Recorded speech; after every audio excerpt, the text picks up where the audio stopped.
Good morning, everyone. Welcome to the second webinar of the Illinois chapter of the American Academy of Pediatrics Improving Access to Care for Children in Immigrant Families project. Today's learning objectives include the following. Participants will be able to identify and characterize various barriers to care for immigrant families with legal concerns. They will learn about opportunities to form linkages to local immigrant family resource programs.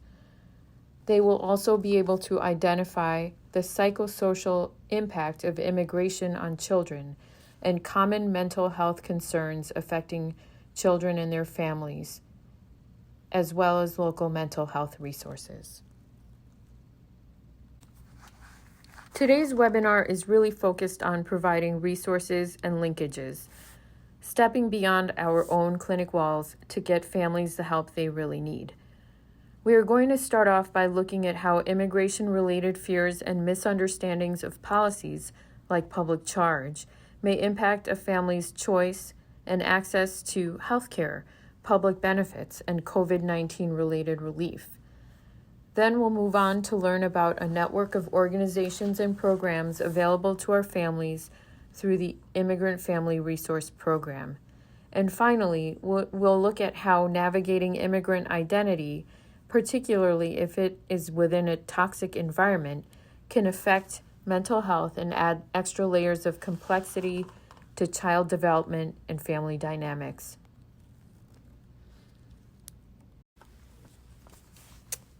Our first speaker today is Andrea Kovac, an attorney at the Shriver Center on Poverty Law. She advocates for quality and affordable health care to be accessible to all low-income individuals and families, and focuses on the successful implementation of the Affordable Care Act and on improving and defending the Medicaid program. Our second speaker is Brendan McGee. Brendan has a master's in public policy and has served as Senior Director of Programs at the Illinois Coalition for Immigrant Refugee Rights for 6 years, where he oversees state, federal, and private funds delivering high-quality programs to over 60 agencies statewide. He runs the largest citizenship program in the nation and is passionate about immigrant integration. Maria Joy Ferreira is a licensed clinical social worker who is an associate professor at DePaul University and co-director for the Center for Community Health Equity, a partnership between DePaul and Rush Universities. She's done research with immigrant youth and minority communities around ethnic identity development, health equity and promotion, and civic engagement. She is co-founder and co-chair of the Coalition for Immigrant Mental Health. Our moderator is Susan Haverkamp, a pediatrician with over 30 years experience working with immigrant youth in federally qualified health centers. Dr. Haverkamp currently works at Erie Family Health Centers in Chicago. Good morning, everybody. Thank you for joining us on a Friday morning. My name is Andrea Kovac, and I am an attorney at the Shriver Center on our healthcare justice team. And we're going to talk today about public charge and the intersection of public charge with public benefits. If we could go to the next slide. So today we're going to talk about public charge, and public charge is an immigration legal ground that federal immigration officials can use to deny an immigrant their legal permanent resident status, also known as green card status.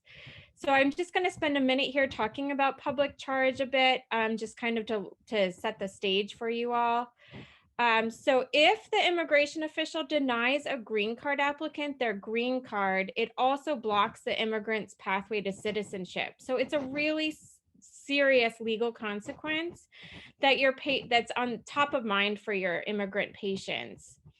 And during the past 4 years, the Trump administration made changes to the test that immigration officials use to determine whether an immigrant is a public charge by dramatically expanding the test and thereby making it much easier to use public charge. If you could go back to the outline, please. thereby making it much easier to use public charge to block this pathway to citizenship. Could you go back to the outline, please? Thank you. And this test was officially finalized and published in August of 2019 and went into effect in February of 2020. And the reason we're talking about this today is because public charge is a really serious and important factor for immigrants who are seeking a green card. And actually, it's perceived to be a concern for immigrants of every immigration status, not just those seeking their green card, because immigrants think that they are subject to this public charge test even when they're not. So that's why this morning we're really going to talk about public charge and move into then some messages that you can provide to your patients so that they know that essential health and nutrition programs are safe and are excluded from this public charge test that's really top of mind for them. So we are also going to spend some time talking about COVID testing, treatment, and vaccines, and messages that you can give your immigrant patients about that topic as well. And then I'll finish up by providing some resources for your patients, as well as for staff that work in your office, in case they have any follow-up questions about immigrant eligibility for public benefits or about public charge. Next slide, please, Tim. Okay, next slide, please. So this slide could have also been titled something like, you might not know what public charge is, but your immigrant patients do, and they're making decisions based on it. Because like I said, for the past 4 years, immigrant patients have known that the Trump administration had made these changes to dramatically expand the public charge test. And as a result, this has caused them confusion, fear, and panic. Your patients might not ever utter the phrase public charge, but here on this slide is how the public charge test might still be showing up in your office and having a huge effect on your patient's decision making. Your patients may show disinterest or reluctance to enroll in essential medical and nutrition programs such as All Kids, food stamps, free and reduced lunch, WIC, and other benefits. They might say things like, is this going to affect me later? I don't want it to affect me in the future. And what these patients may very well be saying is that they're scared of immigration consequences, most notably public charge. And even putting aside concerns about contracting COVID-19 for a moment, you may also have seen more immigrant patients over the last 4 years delay in seeking timely health care, so that when they do show up in your office, their sickness is in an advanced state or they have missed their immunizations. Again, public charge may have been a factor, and public charge may have been in the room with you and you may not have even known it. And another way that immigrant patients have been dealing with all of the fear about immigration consequences over the past 4 years is feeling more anxiety, stress, and you might be seeing higher rates of depression. And Maria will talk more about that later. Next slide, please. So here are some initial messages before we dive into what the public charge test is as of today's date. So the Trump 2019 public charge test has been eliminated, and the Biden administration ended the Trump public charge test that was causing confusion, fear, and panic in immigrant communities. The Biden administration reinstated the long-standing public charge test that had been in effect for over 20 years prior to that 2019 public charge rule. You may see that long-standing test that has been reinstated now, called the 1999 public charge test, because the test was first published by federal immigration agencies in 99 and was in effect until the public charge test by Trump in 2019. And now that test is in effect again. So you can reassure your patients that health coverage like All Kids, moms and babies, and nutrition programs like food stamps and WIC are always safe for children to use and are excluded from the public charge test that is now in effect as of today's date. You can also reassure any parents who are immigrants planning to apply for their green card that it is safe to enroll themselves in health and nutrition programs, and it's safe to enroll their children in health and nutrition programs because these programs are excluded from the public charge test. Next slide, please. So now that I've given you just a basic foundation of what I'm talking about, what we're talking about when we hear the term public charge, I wanted to take a quick poll of all of you who've joined the webinar to see, to the best of your knowledge, how concerned do you think your patients are about public charge?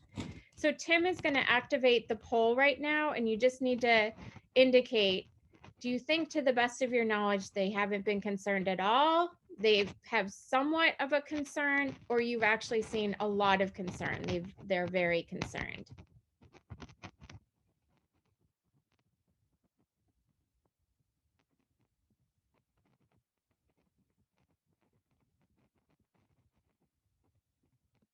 Okay, Tim, do we have the results of the poll? Yeah, I think that's everyone that's attending. So I'm gonna go ahead and just end this and share the results. Well, okay, so there is, wow, somewhat concerned and very concerned, and no one has indicated not concerned. So this gives us a sense of what you're experiencing in your offices and what level of messages and resources that you might need. So let's keep on moving, and we'll look at what this public charge test is in a little bit more detail. So again, when an immigrant is applying for a green card, also known again as legal permanent resident status, and they are applying through a family member, also known as the family immigration pathway, immigration officials can deny that green card application for various reasons. And one reason is if the government thinks that the person who's applying for their green card is primarily dependent on the government for subsistence. This assessment is known as the public charge test. Next slide. So not every green card applicant and not every immigrant is even subject to the public charge test. And we're going to talk about that in a minute. So immigration officials are going to assess the green card applicant's totality of the circumstances in the public charge test, including two public benefits only. The first is cash assistance for income maintenance, which I've listed here, and then given the most common examples of that, which is SSI, supplemental security income, TANF, and general assistance. And the other two benefits in the public charge test are institutionalization for long-term care or institutionalization for mental health care, paid for by the government. So the relevant inquiry here is not whether the green card applicant is actually enrolled in Medicaid. That's not the relevant inquiry. The relevant inquiry is whether or not the green card applicant is actually in a long-term care facility being paid for by Medicaid, let's say. The most obvious example of this would be someone who's in a nursing home and is being paid for by Medicaid. So in general, immigrants who are eligible for these two benefits that I've just listed are actually not going to be immigrants who would also be subject to the public charge test, and we're going to talk about that in a minute. The most important thing for you to know is that the programs that your patients are most likely to use are safe. So all kids, moms and babies, coverage under the Affordable Care Act, school lunch program, Head Start, Healthy Start, school-based health services, WIC and LIHEAP. These are all excluded from the public charge test and are safe for your patients to use. And I do have a chart that I've included in the presentation. If you can go to the next slide, please.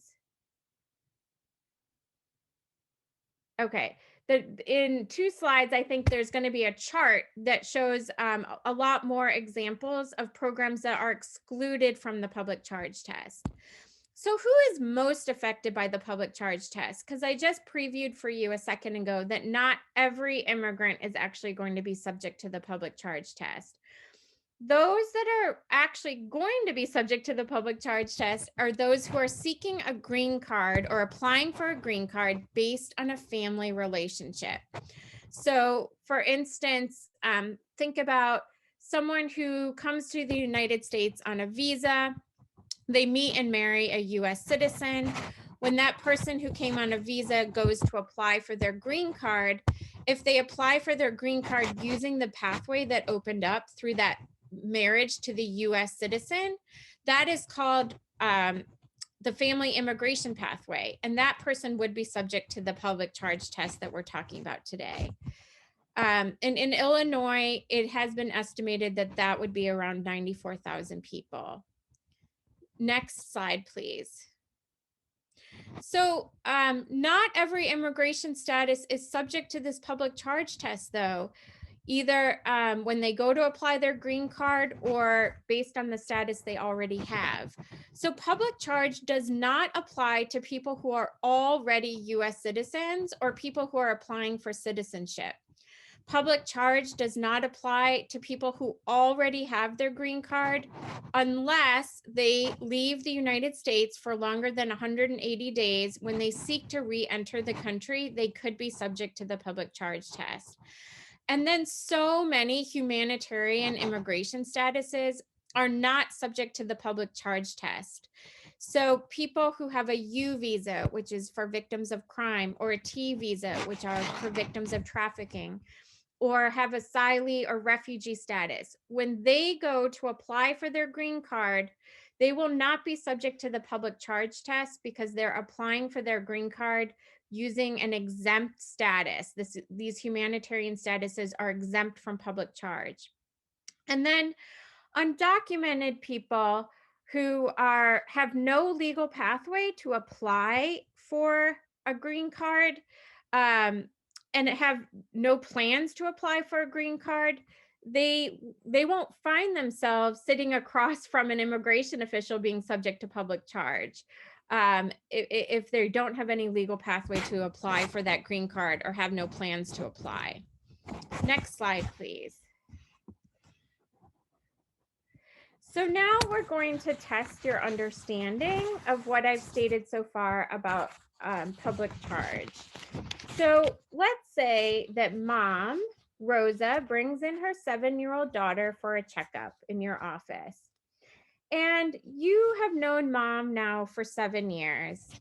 And you also have known that mom has refused to sign up her daughter for the school lunch program or for health coverage under the All Kids program, despite this family being eligible for those programs.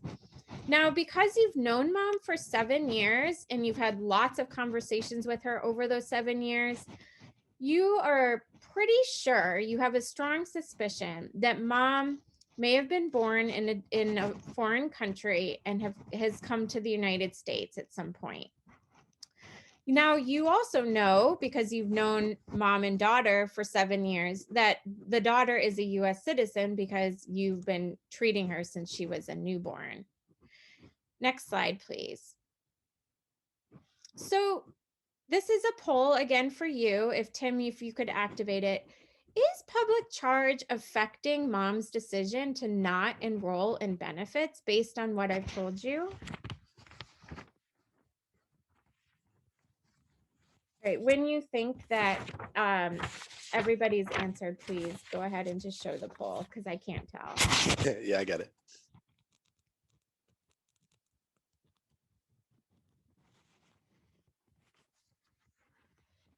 Maybe. That's exactly right. Next slide, please. Maybe. We don't exactly know if mom's decision, or excuse me, if public charge is playing a role in mom's decision to not enroll in benefits. But it's not your job to pinpoint that exactly. What we're hoping for today is that you are able to identify that public charge might be in the room with you that day when you're having that conversation with mom. We want you to be able to identify that public charge might be in the room. So, identification. We would like you to be able to have some messages that you feel comfortable saying. So, you could say to mom, medical and school lunch programs are always safe for children to use and won't harm an immigration case. And then we want you to be able to have at your fingertips, and Brendan will help a lot with this, by having resources and referrals, maybe a handout, etc., that you can give to your immigrant patient that you've identified where public charge might be in the room, and say, I'm going to give you a handout to the Immigrant Family Resources Program in case you have more questions about anything regarding immigration status.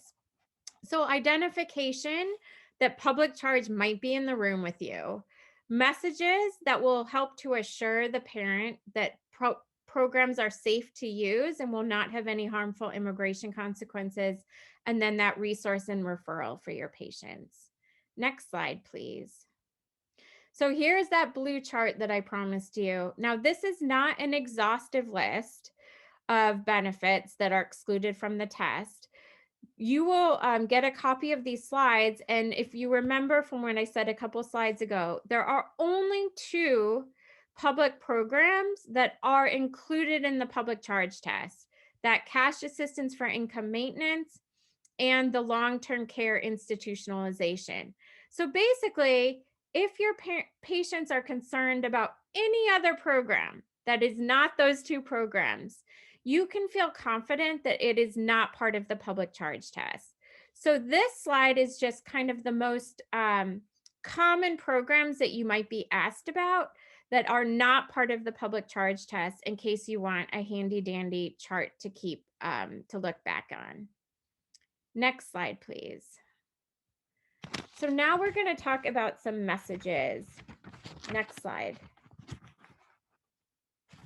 So again, the top message for your patients is that medical and nutrition programs are always safe for children to use. There will not be immigration consequences for using them.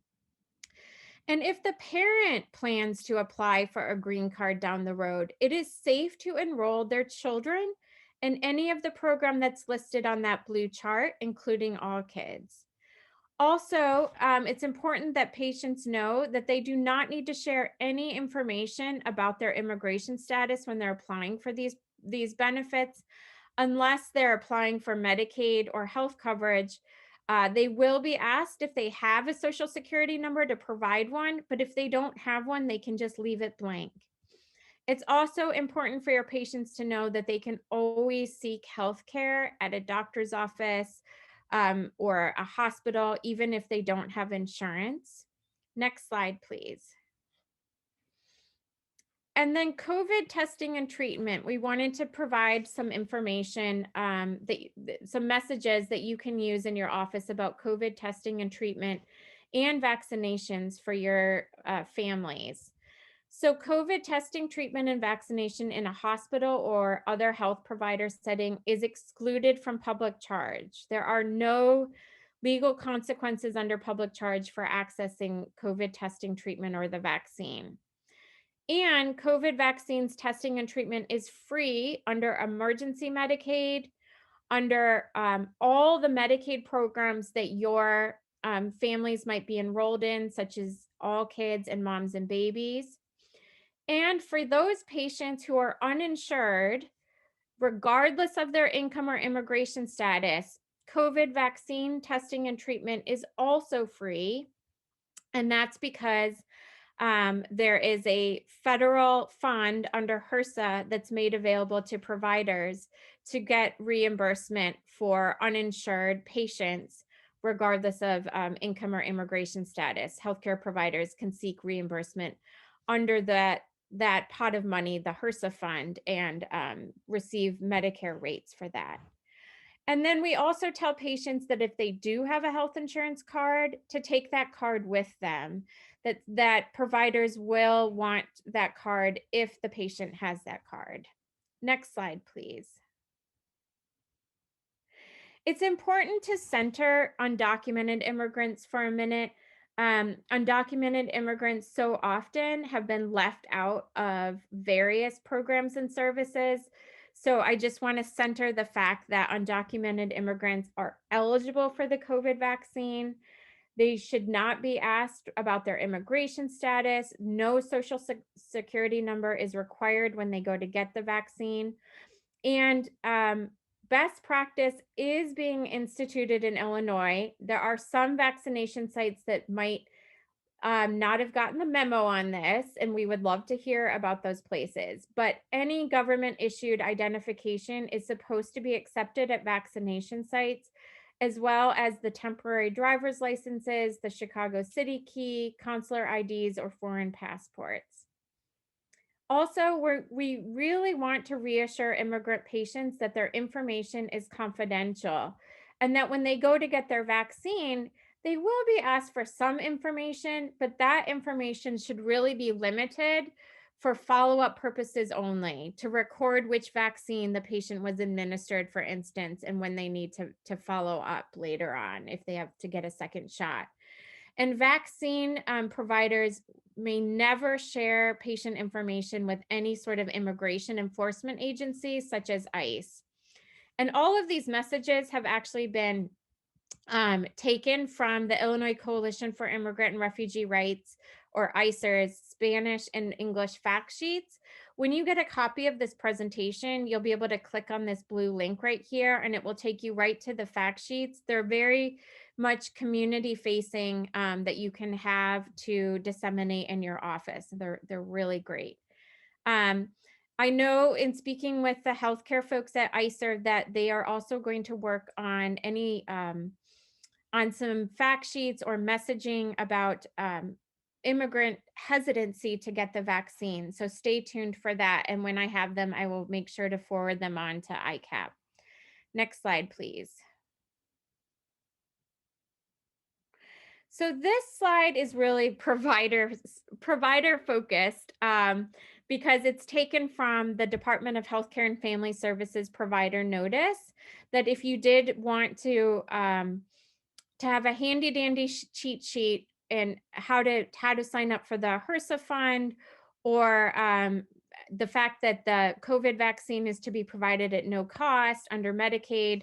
I've linked to this HFS provider notice here that you can kind of see the official documentation on that. And it has a lot of hyperlinks within the provider notice that will take you to the HRSA fund, for instance, that website if you want more information about that. Next slide, please. So I wanted to spend a little bit of time on resources. You're going to get a much longer, more comprehensive presentation from Brendan in a minute. Next slide.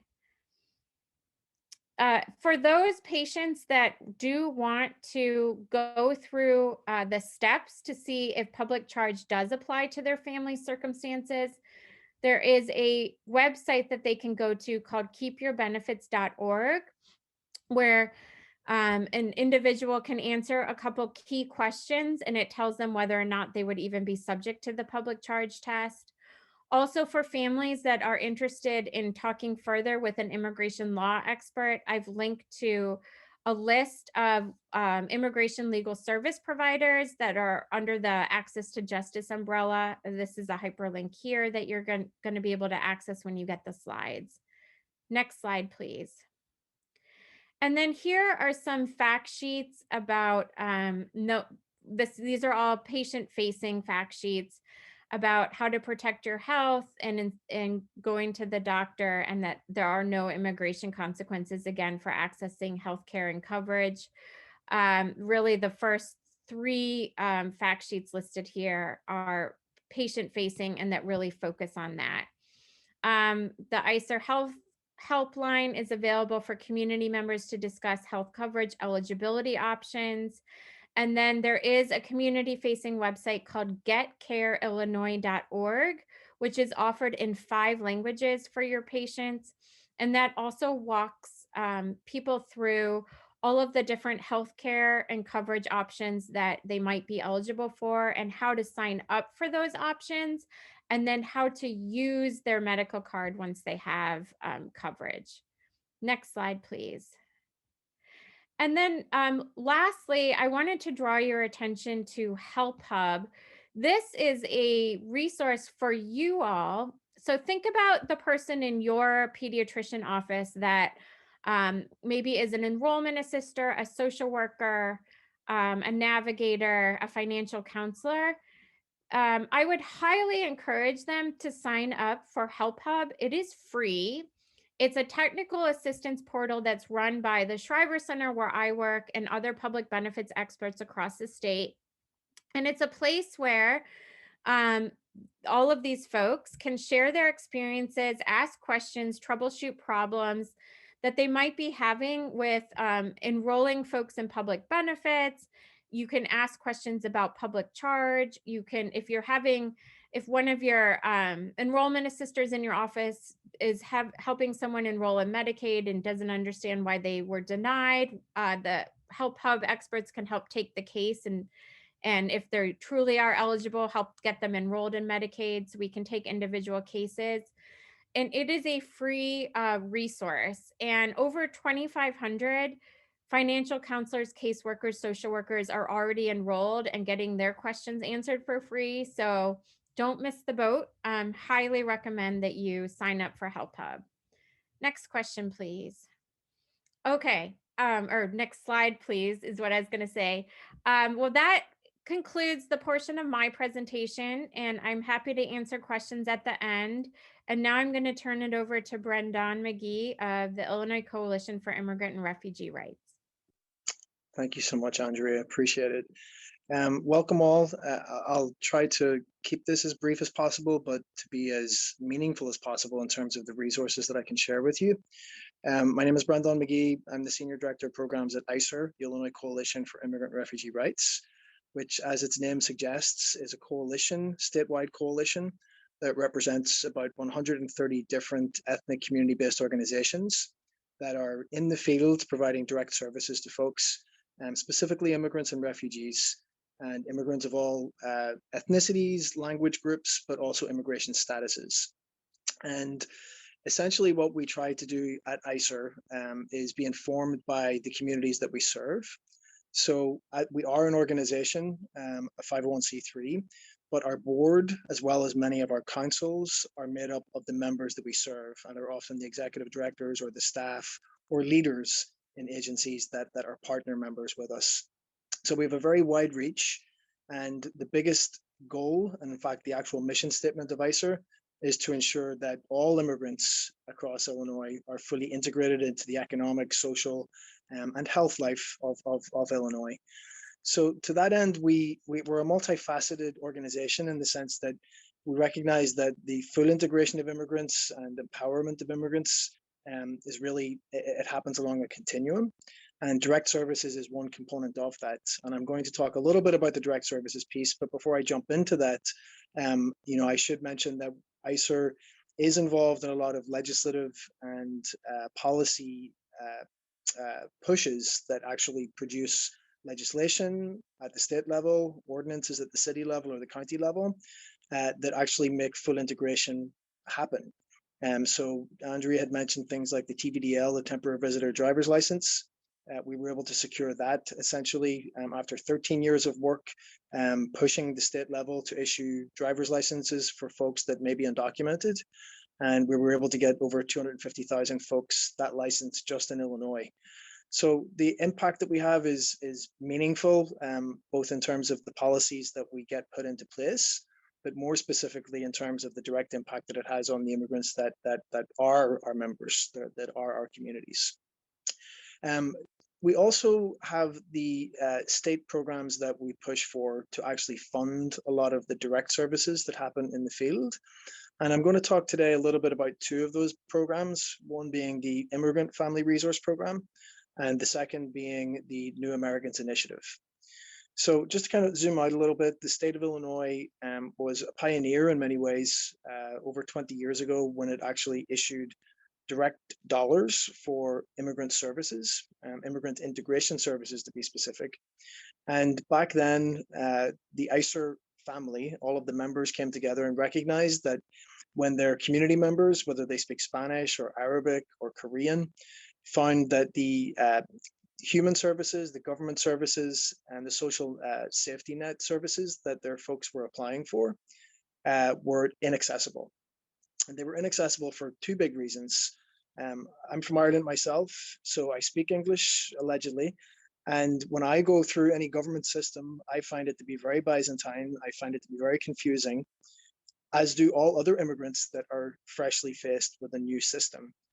But that sense of confusion and even apprehension of approaching government is only compounded by the fact that folks may speak a different language, may have different alphabets in their languages, and find that it's just a very difficult system to navigate.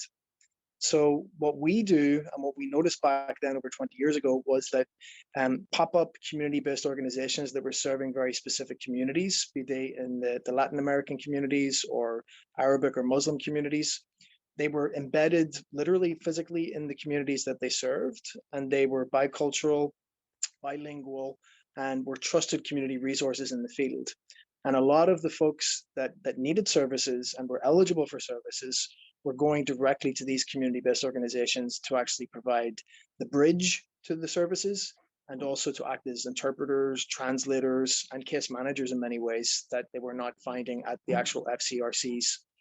So that's kind of the genesis of where the Immigrant Family Resource Program came, because we recognized that language access was huge in terms of allowing our communities to actually access services and to be able to actually access them and get the services and to be assisted through that process. So that was the beginning of the Immigrant Family Resource Program, or IFRP, as we refer to it. And currently IFRP has 35 community-based organizations literally across the entire state. So all the way from Quad Cities to Carbondale and in and around Chicagoland. And they operate through 59 different languages.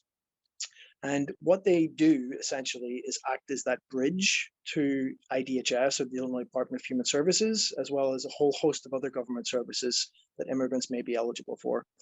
Andrea did a very good job in detailing the public charge issue and went into detail about some of the benefits that folks could apply for. And that's essentially what we do and what our partners do when the clients come to them, is that they screen them and they make sure that they know what the immigrant eligibility is and who the immigrant is in front of them, and they access those services for them. And literally they would interpret and translate a lot of the documents that folks come in with, whether it's letters from the Social Security Agency or Medicaid. They'll be able to do that translation for them and actually help them go through the process. So IFRP, as Andrea had mentioned as well, was very focused in the last 2 years specifically on public charge. And public charge has been a huge issue in our community. And Andrea talked in a very detailed way about the eligibility, and rightly talked about the fear that still persists in immigrant and refugee communities. And that's one of the biggest things that we've been working on, is educating the community so that those that are eligible would still apply for the benefits for which they are eligible. Because under the last administration, there was not only actual fear, but there was real consequence to some folks that could have applied for these funds. So we've been working through that, and we will continue next year to work through it with the groups that we work with. But one of the big things that we've obviously been dealing with in the last year has been the pandemic. And what we've noticed is that there was even hesitancy in folks that were affected by the pandemic, whether in a health capacity or losing jobs or losing hours at jobs. And folks were still very hesitant to apply for assistance. So one of the big things that we pushed for with the Illinois General Assembly was that they would provide emergency funds through our IFRP program to actually provide assistance, direct cash assistance for folks in the field. And we were successful this year, and also hopefully next year, we're 99% sure. This year we were able to secure $20 million in cash assistance that would go directly to any immigrant household in Illinois that was below the federal poverty guidelines and also lost income, and more specifically, did not qualify for any of the federal stimulus packages or aid or public benefits. Now, implicit in that is that immigrant household would be undocumented, because if one was a US citizen or even a green card holder, they would have received, potentially could have received public benefits or the stimulus check. But the undocumented immigrant community in Illinois, which numbers almost 1/3 of immigrants, it's just over 500,000 folks, they're not eligible for a single dime because they don't qualify for any public benefits. So what we were able to do this year was actually provide literally $1,500 to $3,000 in emergency cash relief to over 10,000 immigrant households across the entire state. And on the chart that Andrea mentioned with the cash assistance, I noticed that it was blank when she was referring to the fact that cash assistance would be considered a public charge. We were able to ensure that the state of Illinois would guarantee that the public charge rule would not apply to this cash assistance for undocumented folks. And that was because it was considered emergency relief, almost like an FEMA style program. And so they could apply for this and it would not affect them for public charge. So I think that's an important point to make. I've listed on the slide that Tim has there, basically a website. It's our website at ICER that has the direct page, icer.org/COVID-IL. And that page literally has the application form where folks could apply for this fund. Unfortunately, we're obviously in the last quarter of the fiscal year, so the fund has fully been assigned at this point, and today is the last day to apply for some of the emergency funds. So this may not be suitable for your current clients if you're seeing them in the next few months, but we're hopeful that starting July 1st with the new state fiscal year, that we'll be back up and running again with another $20 million to disperse. And I say that in confidence because we have been included in the governor's budget address to the tune of $20 million for this fund specifically. And we've been told by the Latinx caucus, Latino caucus in Springfield, that they're pushing for this fund to be made available. And that's one of their red lines in budget negotiations going into next fiscal year. So we're confident that this link starting July 1st would be something that you could and should share with your clients. You're obviously not going to ask them if they're undocumented, but any immigrants can apply to this, and we will go through the eligibility screening for them to ensure that they're eligible, and we'll be able to get them that assistance. So the IFRP program in general has actually helped over 559,000 people, and those include immigrants and refugees over the course of the last 20 years. And some of the very specific programs that we offer, when I mention access to public benefits, those would include TANF, SNAP, WIC, Medicaid, a host of other things, including food pantries and access to other services that may be in the not-for-profit field, and even sometimes private funds, whether through consulates or through private philanthropy. So you could potentially send your clients to our caseworkers, and they would be able to determine their eligibility. Andrea did a very good job talking specifically about public charge and folks being afraid of that. When it comes to public benefits, that's not even a perception. It's actually the reality that most immigrants, those that have green cards, are not even eligible for public benefits until the 5-year mark of having a green card. So you'll find that even though a person has a green card, they may not be eligible. Their children may be, but they may not be eligible, and they would not be wanting to move forward with certain applications. But the caseworkers that are in our community-based organizations are very well aware of all the other resources that we have that cushion that vacuum, so to speak, and can actually direct them to that. So next slide, Tim, we'll talk about the New Americans Initiative, which is a citizenship program that we run. So I mentioned that there were 35 agencies that do IFRP. There are over 60 agencies that we fund directly, and some of them have NAI and IFRP. Some of them only have one or the other. But there are 60 groups total that we fund directly with about $11 million from IDHS. 90% of it literally goes out the door, and we funnel that directly to the agencies in the field. And one of the biggest, I guess, one of the biggest programs that we offer, and it's also one of the biggest motive that we offer it for, is citizenship, with the aim to integrating people more fully into Illinois, which I mentioned is our mission statement. So NAI has 50 agencies that we fund, and those are literally, again, throughout the entire state. with a preponderance of agencies, as you would imagine, in Chicagoland. And NAI, it literally has over 500,000 immigrants in its roster that we've provided assistance to since 2004. So combined total with IFRP and NAI, that's over 1 million clients that we've served. Specifically with NAI, we offer 3 buckets of service.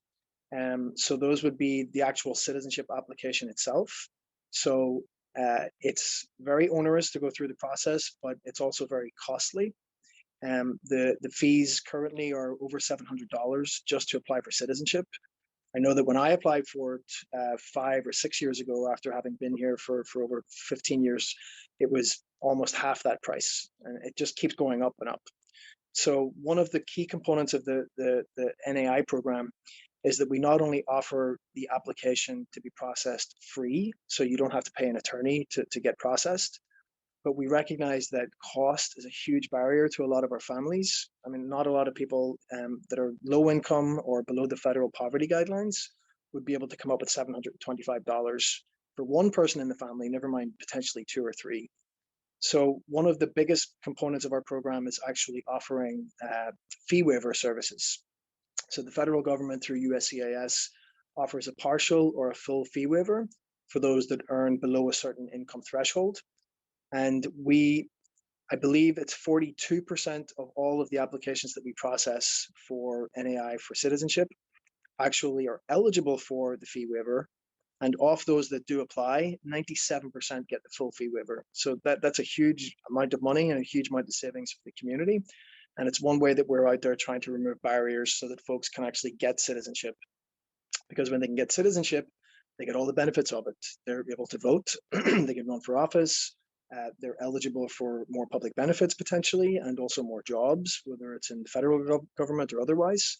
So for us, it's a huge component of integration and one that we're very focused on. But what we discovered back in 2004 when we looked at the data was that folks that were eligible for citizenship were not applying for it, and they weren't applying for it for long periods of time.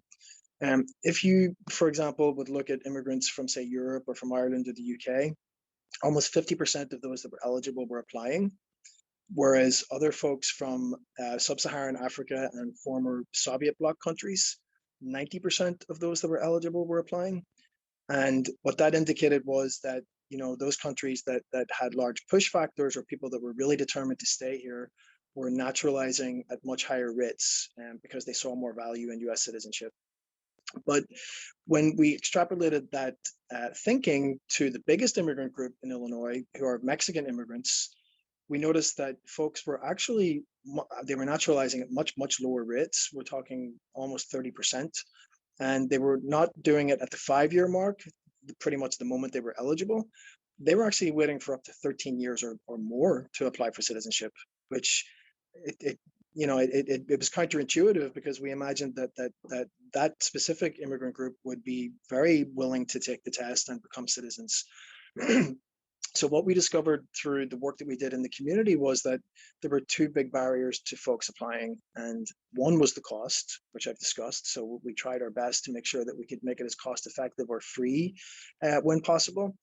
But one of the other big indicators was that folks were waiting for 13 years to become citizens or take the test, because at that point they could take the test in their native language. So if you've been here for 55 years and you've been a legal permanent resident for 15 years, or you've been here for 50, or you're over 50 years old and you've been here for 20 years. So you're over 55 and you've been here for 15. If you're 50 years of age and you've been here for 20, you could take the test in your native language. So folks were uncomfortable or not confident in their ESL or their English skills to take the test. So another huge component of NAI that we work on has been actually providing those classes, ESL and civics, and making sure that folks not only understand the civics concepts, but they have the vocabulary and they've been tested so that they're comfortable going into that room and having the interview with the citizenship person at USCIS. So these are very critical components to the NAI program, but they're also really good services that we offer for folks that help them, not just for citizenship, but just in general with their full integration into employment and education across Illinois. And we're very proud of the work that we do. And we're very happy to connect you all to the NAI groups. If you see clients coming into you that may be eligible for citizenship, or other services. And the next slide, Tim will talk specifically about DACA. So another component of NAI has been the DACA program, excuse me, which is the Deferred Action for Childhood Arrivals, which President Obama initiated over 4 years ago. And since that was initiated, we've literally assisted over 8,000 DACA eligible youth in their process of securing DACA, which gives them work authorization and a stay of deportation. So we can also help folks directly through NAI with this. And it's also something that we've done a lot of advocacy on. Because as you may know, it's been a bit of a roller coaster in the last couple of years as it relates to the Supreme Court cases and the rescindment of executive orders under the last administration, which essentially put DACA in peril. So we're here to advocate for that. And we also, if you click on the link in your PowerPoint, you'll find a list of all the low cost providers that can actually help those folks today who are DACA eligible get their DACA. And I would be remiss to note that if I didn't note that DACA has actually recently been expanded in terms of its eligibility. So whereas we previously had 44,000 folks in Illinois that were DACA eligible, just in the last couple of months, that number has bumped up to 66,000. So we're seeing a lot more new applicants, and you may be seeing those folks in your offices, either the clients or potentially even, potentially some of the children of them as well. So look out for that. If that's an issue, you can direct them to our NAI folks. And the way to connect them, as was mentioned, we can set up direct liaisons with you and get you a direct caseworker contact in the community-based organization that's closest to you. But we also have a 24-hour hotline, which also allows folks to get access directly to these services. And Tim, if you'll just go to the last and next slide, I have listed out the ICER Family Support Network hotline. And to make it easy, it's 1-800-HELP-MY-FAMILY, or the 1-855 number is 1-855-435-7693. And that has 5 different branches on it when you call through. Andrea had mentioned it before as it related specifically to health, but we do also have a couple of extensions on there that direct folks for citizenship services or DACA, public benefits, and also even potentially any issues around deportation or ICE scares. So that's kind of, if you want a one telephone number, so to speak, to call, that would really be a portal that directs folks, I would use that. If you're interested yourselves, or you have community members that would be interested in getting Know Your Rights trainings, we also provide those. Everyone in this country, regardless of immigration status, has constitutional rights. So we have a pretty comprehensive and detailed training that we can provide to you. And if you just click on our website there at icer.org, we can literally get you signed up. You can request it there as well. So I'm going to close out specifically with just an example of one of our partner agencies. This is one of the 60 that we fund, and it's Centro Romero, and they're up on the north side of Chicago. So they're up in the Rogers Park area, and they would deal primarily with Spanish-speaking clients, but given where they are in North Chicago, they also have many API, Asian, Arab, and other ethnic groups that would come to them. And under the IFRP program, they provide Medicaid, SNAP, TANF. They also do child support. They offer the cash fund, the 20 million that we spoke about. They also do some Medicare. So they offer pretty comprehensive resources. And as I mentioned, they also have access to food banks, as well as other things that are not directly state or federally funded, but that would be able to get folks the care that they need should they need it. And they also offer the NAI program, so all of the buckets of service I've discussed, so the DACA, the citizenship work, ESL civics, they do a lot of outreach and education around that. But they also do offer youth programs. We don't fund them for it, but they do city youth programs. They also do a lot of education programs. So just outside of ESL and civics, They offer a lot of support for folks wanting to get their GED, for example. So they do a lot of wraparound services that are a really good example of the services that we provide, but also that are out there for folks in the community. So I'm going to pause there, and that might have been drinking water out of a fire hydrant in terms of the amount of information that came at you, but we just want you to know that we are a resource here for you as the coalition, and we can be that bridge for you in order to connect you directly to the caseworkers in your communities that are serving clients directly, and we'd be happy to make that connection. So with that, I will pass it over to Maria Joy Ferreira, and thank you for your time. Thank you, Brendan. Do you want me to go ahead, Mary and Mina? I know we're kind of a little behind on time. Yes, please. Okay, Tim, I'm gonna, if you can go ahead to the outline. What I'll do is I'll go through my content pretty quickly because I know we want to have some time for some questions and discussion. I'll try to, I'd like to make sure I cover migrant illegality and the undocumented stress cycle and provide some resources from the Coalition for Immigrant Mental Health. Next slide.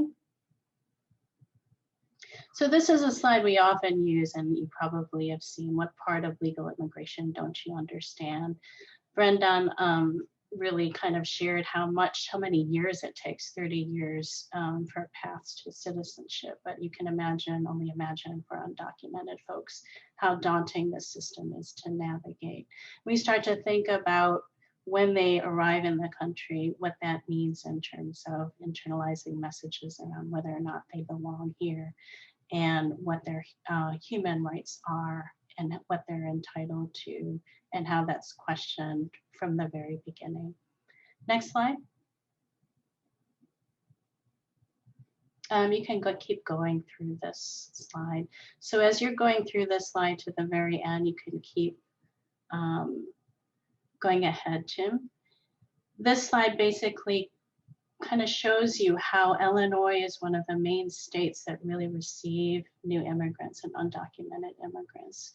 You've probably seen this before, but I think it's important to know that why do immigrants come to Illinois? And it says a lot about the organizing, the predominant presence of ICER and the organizations, the opportunities that are here in Illinois, as well as the families who settle historically.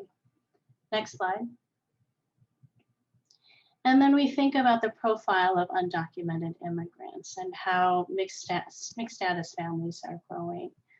What we have considered as DACA youth, they're much older now, and they're aging, and they continue to age, and they're having children. So that says a lot, that has significance for your practice, right? And how you approach families, that we don't look at the youth as just an individual youth. We have to really consider the system and the fears and the anxieties that pervade the family system, and particularly in mixed status families. Next slide. This is really just to remind us that undocumented immigrants are not only Latinx. I've been fortunate to be in part of a research study that's looking at different ethnic communities outside of not only Latinx, but Asian, European, undocumented immigrants. And we know what the dominant narrative is around undocumented immigrants, and often it's a very racialized narrative. And we often associate being undocumented with brown communities. And this is to say that there are, as we have learned in our study, that non-Latinx often can sort of fly under the radar when they're undocumented. There's many Asians, particularly Filipinos, Korean, Chinese, the European community in Chicago, including Polish community. There's quite a number of folks in these communities. And because they can fly under the radar, they can sort of navigate a little differently, right? But they also may need more resources. They may need more reaching out to. Next slide. So what we're learning is that comparing with non-Latinx undocumented youth, their experiences are very different and it's very varied. And because they can fly under the radar, they may be able to hide, but they may be feeling even more isolated. So this is a narrative from Julie, it was a pseudonym, who talks about her experience in growing up as a South Korean. She says, it's different for me because she says like the whole build a wall thing. It doesn't really apply to anyone who doesn't come from the South. What's building a wall if some of us aren't even coming from the southern border? I don't remember the statistic, but I feel like I read something that said either the majority or close to that, a huge chunk of us were actually either overstayed visas or not the traditional climb the border kind of people. So she speaks a great deal to, how we associate being undocumented, how there's racialization, but she still experiences stigma. What she's talked about too in our interview is how she doesn't have health care. It's been really difficult to navigate and she doesn't know who to talk to about resources because this is very stigmatized in her community. Next slide. So just really quickly, I just wanted to talk about this idea of illegality, and this is intentionally in quotation marks, and how we often sort of stigmatize and dehumanize immigrants just by, it's inherent in our immigration policies, it's inherent in sociopolitical rhetoric, that we are used to thinking of undocumented immigrants as the problem and that they're criminalized. But in that language and that rhetoric, they're dehumanized. And we can start to really think about that messaging on a daily basis. And you think about what that does to your mental health. Next slide. So this is a Facebook post that I recently came across, particularly as Biden has been evolving in his policies and how we're shifting in how we think about immigrants. This woman posted, and it's in connection to this idea that Biden wants to change this word. You think about very derogatory language. So in the post, she says, when my sister was about 7 years old, I was about 10 or 11, she found my mother's alien resident card in her purse. Her 7-year-old brain freaked out, thinking our mother was an alien. I remember trying to explain to her what that meant, but she just cried and cried because she was scared. For 2 days, she was afraid of even going near my mother.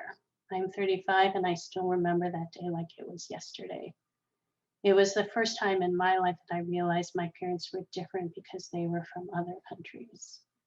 So there's just a lot to be said, and I think a lot of conversation to be had about this slide, but I wanted to show this to you, particularly because for many undocumented youth, they don't realize that they're undocumented until they may be applying for college, they need an ID to work, or they're applying for scholarships, or employment, or a driver's license. And many families, and it's varied between families in terms of communication around status, whether or not they want their children to know. So how, you think about the 7-year-old and how this family processes what it means to be an alien. Why is her mother called an alien? And how this little girl is sort of internalizing that my mother is an alien, I'm also other. And then this woman who posted this, I'm so different, and what does this mean? How this family processes it really is critical to how they cope in the future and their mental health. Next slide. So this is really, I have to say, when we, the folks I know personally and the youth who we've interviewed, they are probably the most resilient individuals I know, because they have to navigate not only the things we've had to navigate, developmentally, like that's not enough, that there's all these other layers that they have to navigate. So we consider it sort of this development of bicultural, sometimes multicultural competence, navigating who they are, who do they belong, where do they belong? And a huge thing is trust. Who can they trust as they find out they're undocumented? Who can they ask about it? Are there peers they can talk about? Why would they disclose? So I think that's a huge thing, particularly for undocumented youth. Next slide. I just wanted to introduce this undocumented stress cycle. My colleague in our research, Baja Ellis, has developed this. And I think it's just a way for us to visually understand that this is a constant struggle for undocumented immigrants, as resilient as they are. There's these stressors that are part of their daily life. So the status related stressor is, okay, I have to apply for a driver's license. And then realizing your parents saying you can't do that, or you can't apply for scholarship.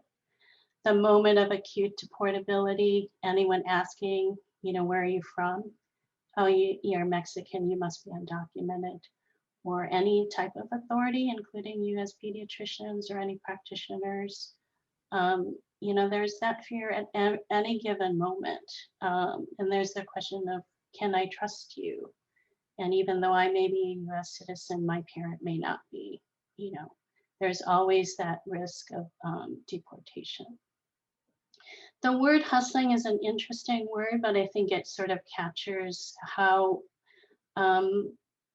children have to navigate the system. They have to hustle. They have to find people who can have their back and also provide them with information like, oh, these are the schools that are immigrant friendly. These are the schools that have scholarships. These are the medical practitioners and mental health practitioners that you could go to. So they, in a way, they become structurally competent. That's the hustling. The chronic fears is this, it doesn't go away. It's the idea that we can't ignore this level of stress in a structural way. Undocumented immigrants have to deal with it every day. And then this is so varied and everyone deals with it in a different way. And everyone has different coping strategies. So I just wanted to introduce that to you. And then this is part of Baja's website, undocumentwisdom.com. Next slide. So one of the things that I thought was really important is, particularly because of the trust and because you're not asking your patients about their status specifically, how likely are they going to disclose their status? Because if you don't know they're undocumented, how can you help them? Next slide. So the Coalition for Immigrant Mental Health really started. We had our first meeting 2 days after the previous president was elected. A lot of us were very frazzled, but we knew that in terms of mental health resources, the system is not built to provide and respond effectively to the mental health needs of immigrants and refugees.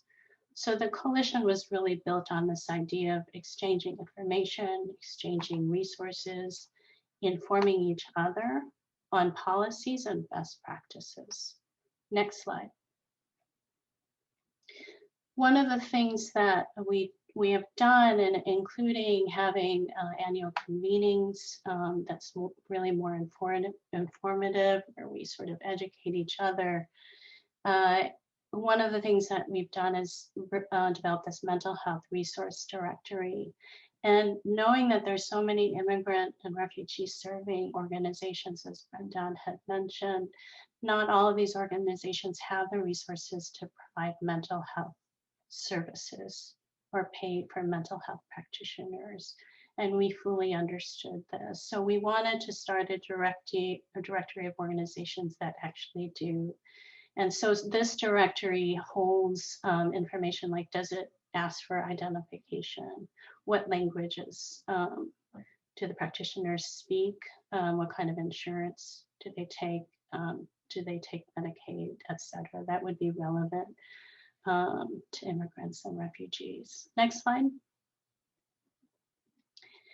And the coalition, and you'll see on the website, just one of the things that we've thought has been so important, it's struggle, but also a strength for us, is that including those community voices in the work we do. That has been really the core of what drives the work. So we have to be informed about what's happening on the ground because it changes so quickly.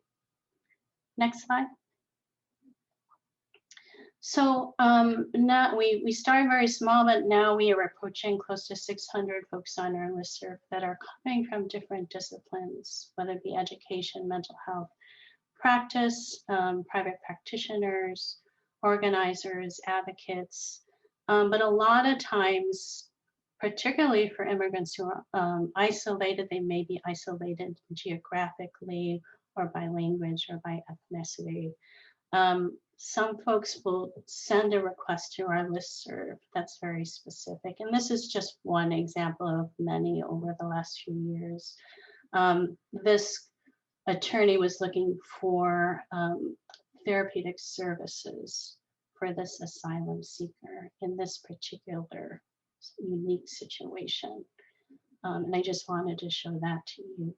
Oftentimes we don't know who to refer because these aren't, cookie cut. There isn't any cookie cutter way of approaching each individual case.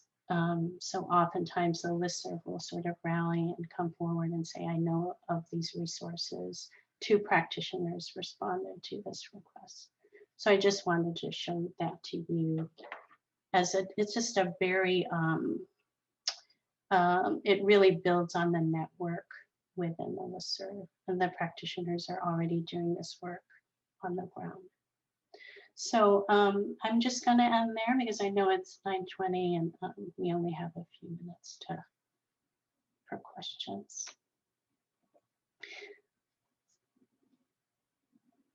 And I'm going to turn it over to Susan Haverkamp from Erie Family Health Center. Thanks. I'm Sue Haverkamp. I'm a pediatrician at Erie Family Health Center and have worked in federally qualified health centers in Denver, Oakland, California, and now here in Chicago. So deep in the trenches of the things that many of you are also doing, and picking up pieces of information to bring back to my clinic through the wonderful presentations from Andrea, Brendan, and Maria today. I want to make sure I address the couple of questions that we had in the chat. One was really easy from Rebecca Ford-Puss about whether public charge applies to people applying for asylum who have not yet been granted status, and that got essentially a very quick answer from Andrea that said no, because asylum seekers are not, even if they don't have the status yet, subject to the public charge rule. But there was another question, and Rebecca, if you would unmute and maybe ask your second question so that we get Andrea a chance to respond a little more fully. Yeah, hi everybody. Can you hear me okay? Yes.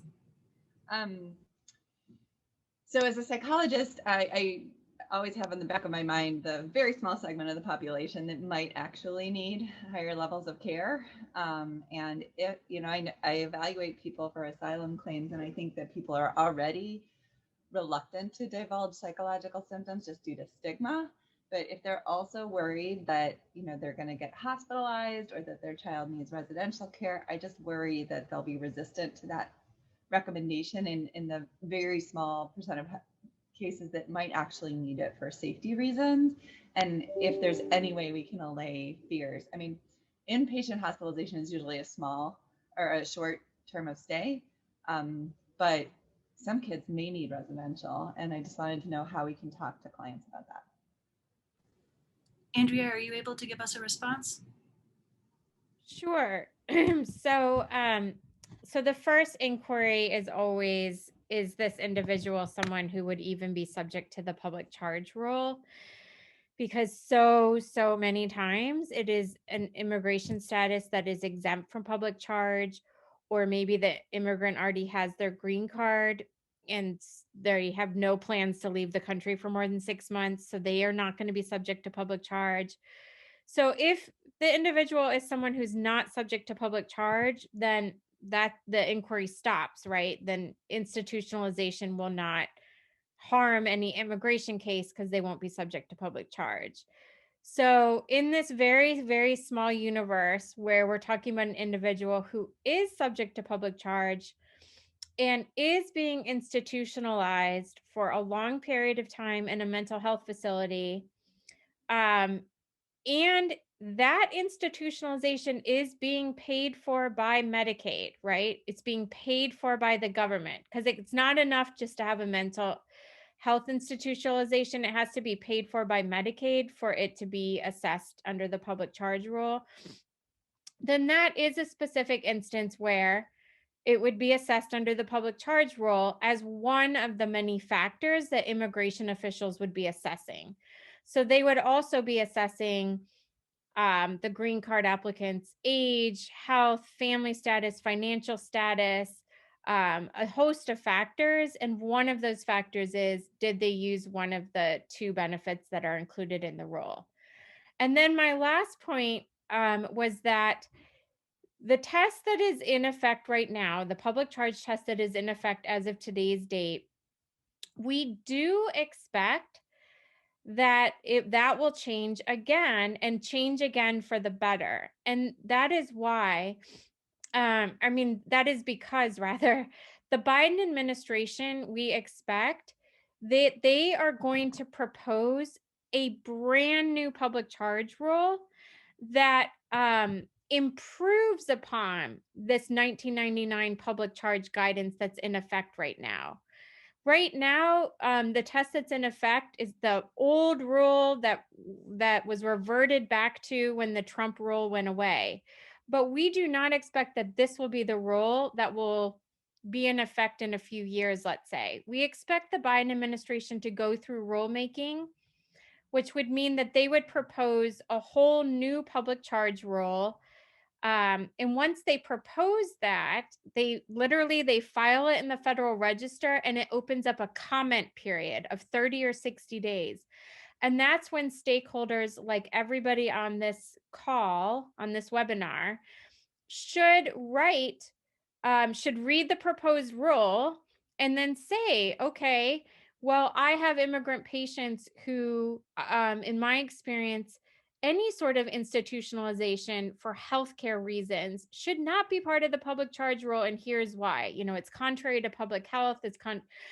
And so we do think that when the Biden administration reads all of the stakeholder comments on ways to improve upon the 99 public charge rule, including a comment from Dr. Ford, that we do think that the Biden administration's finalized public charge rule down the road will be an even stronger, better, more rational, reasonable rule. So that was my long-winded answer to that really great question. And we will make sure, I'm sure that ICAP will make sure that everybody here gets an alert when there's an opportunity to submit those comments. That's one of the advocacy things that we love to do. So Tim, next slide. We're going to move out. I thought we were going to comment a little bit on some of the other concerns from the presentations we had today. I'll do this case study in just a second. One dynamic that I wanted to highlight is the way that our need to help our patients manage the myriad stressors surrounding their access to care creates something of a stress cycle in us as well.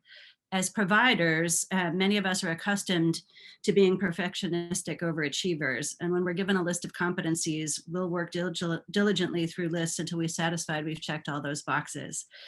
Achieving competency in this field remains sort of elusive because of laws and policies that change, local resources that appear and disappear, mental health providers that are scarce and may lack the linguistic skills or cultural comprehension to address the acute on chronic traumas that burden our patients. And we're never going to be able to produce a neat flowchart algorithm that will outline exactly how to provide appropriate care for every refugee and immigrant child. And yet, like the very families that we work with, you participating in this webinar are here. So just as we provide support and resources to our patients to help them overcome their challenges and build resilience, we hope that the supports and resources that you've been offered in this project will help you build the resilience in the face of the very real challenges to providing quality care to these patients and families. So this, again, there's no perfect answer to everything. This is one example of some of the stuff that I see that may be similar to what you see. And I want in our last couple minutes for anyone to provide a response about Jocelyn, who is a 17-year-old female who's presenting via telehealth for complaints of secondary amenorrhea. Her father gives consent for the visit, but can't stay on the call because he's at work. She's always had irregular periods. She previously took pills to control her periods while she lived in the Philippines, but she's not been on any medication since arriving in Chicago in December 2019.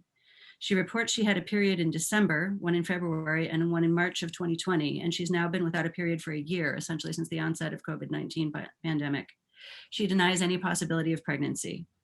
She reports that her father is seldom home because of work, and she's alone and participating on online schooling. She's not made new friends in Chicago, doesn't belong to any clubs or participate in any sports or extracurricular activities.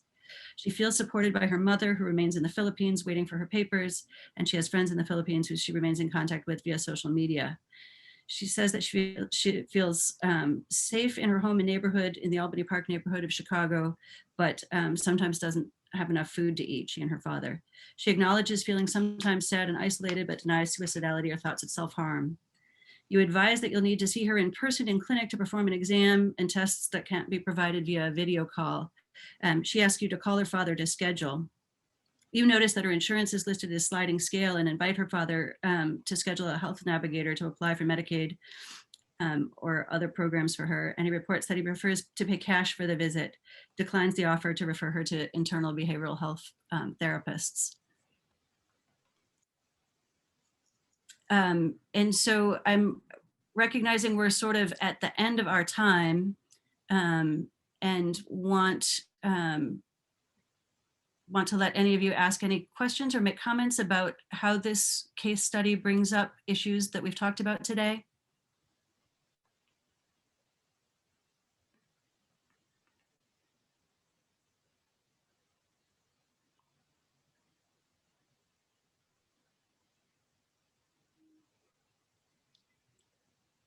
I think obviously the hesitancy about applying for the service fees is maybe related to the stuff that Andrea has told us about public charge and beliefs in the community about public charge. The food insecurity means that they might be helped by being linked through the programs that Brendan has shared with us. And by partnering with specific programs, you might be able to get them to either apply for government programs if they're eligible or find community food banks in their neighborhood. And then there are obvious mental health concerns that relate probably to her status and the burden that she's carrying. Maria has outlined a lot of those for us. You're probably all aware of those, but hopefully with some of the linkages that you've been offered, if you've encountered a patient like Jocelyn or many of the other complicated situations, you'll feel that you have more tools in your toolkit. And that is the next piece of this program, is when you'll be meeting with someone individually to figure out which of the many sorts of programs and resources that you've been exposed to, both in the previous webinar and in this one, that you want to put in a place where you can reach into your bag and access it more quickly and directly to avoid some of the stress and frustration that we feel sometimes when we feel our inability to resolve these problems. And I think that's the other point to end on, is that the difficulties of providing care to these patients sometimes make us feel tired and burned out. And hopefully all of these resources are things that will help you feel energized, knowing that you can't resolve the problem completely, but that you can be part of the solution to helping everybody feel more welcome and more able to move towards health. Susan, thank you. Thank you for presenting this case, and I'm sorry we don't have more time to go over it. I just wanted to add on to what you mentioned regarding the next steps for the program. So we'll have you take the next month or so to think about what interventions would make the most sense in your particular settings. We've also promised you a toolkit of resources. A lot of the resources so far we've had embedded into our PowerPoint presentations, and those are available on the ICAP website. We'll send you all a list shortly, or an email with the link to that website. But in the meantime, we're still working on creating a more user-friendly,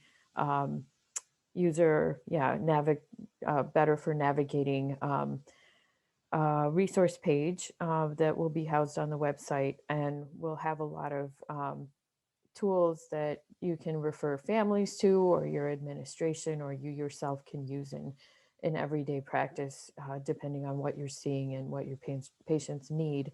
So I don't know, Susan, if there's still a number of people on, and maybe if you want to advance to the next slide and ask a few of the questions that came to mind for this particular case.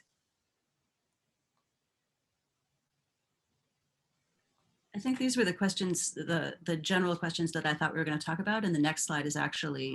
Okay. So how would you begin to address the scenario or prioritizing what you do in a 10-minute visit?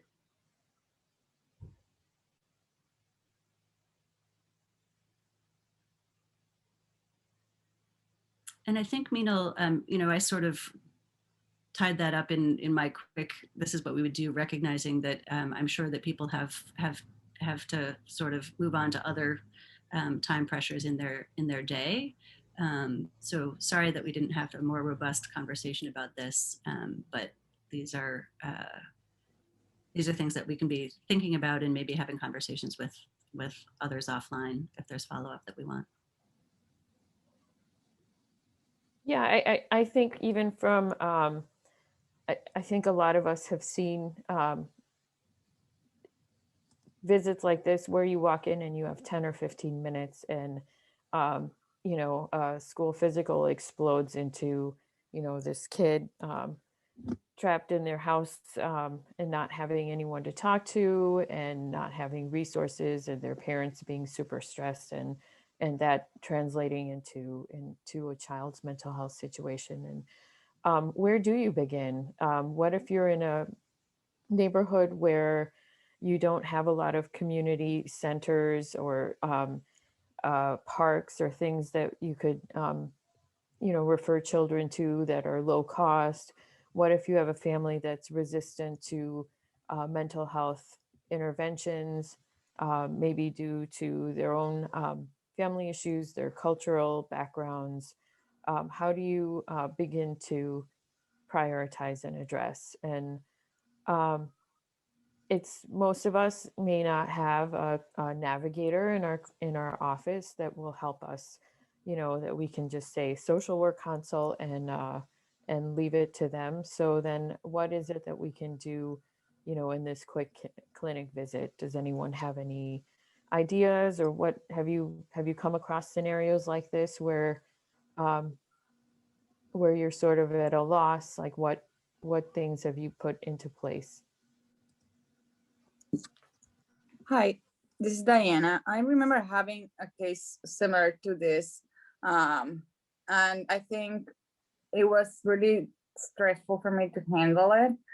So I tried to really refer the patient to psychiatrist or to social work and do a close follow-up, but really in that moment, in those 15 minutes, it was a huge emotional thing to deal with, because both the mother and the child started crying basically during the visit. So it was kind of hard, but I don't think I had much time during those minutes to actually do something concrete. Diana, that feeling of overwhelm that we get as providers is a sign of us being caring providers, right? And when we were talking in preparing for this, Mina used the word porous. We sort of take things in, and it can be hard, just as our patients are overwhelmed, it can be hard for us not to be overwhelmed by all of those things. And I feel like one of the things that I'm getting better at doing 30 some years into this now is acknowledging that and telling the patient, I'm feeling this pain with you and I'm feeling a little bit overwhelmed, but I know that there are solutions. If I can't address it in that moment, say, I'm going to need some time to gather some resources, and I or one of my assistants will be calling you with a referral to some resources that you may be able to tap into. And so hopefully by offering some of the links that you've been given in this webinar, you'll be able to say that honestly and feel like you do have something that you'll be able to either call back yourself or have one of your staff call back and say, these are places that you may be able to get more help. I often feel like, you're going into this situation with your hands tied behind your back and you're just being pushed into this pool of worry and anxiety, and you're trying to help someone who's drowning and you don't have the tools in your hand to do that. So I think acknowledging that, like what Dr. Haverkamp is saying, is definitely one step. It obviously in that moment when people are crying, you have to be, ideally you would be present for them in that moment. And then remembering that there are actual interventions that can be, that you can take next. And the follow-up piece, I think, is really important, that maintaining appropriate follow-up once you've established that level of trust and communication is going to be really also key for helping you maintain your peace of mind and knowing that you've done what you can for the patient. I don't know if that makes sense to people. Yes.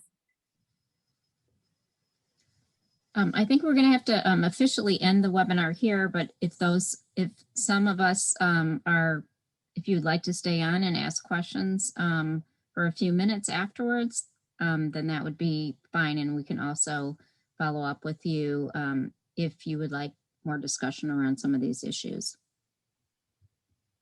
So thank you, everybody. Thanks to the presenters. And we appreciate working with you and look forward to assisting with providing more resources for care of your patients. Thanks, everyone. Thank you for joining us. Happy weekend.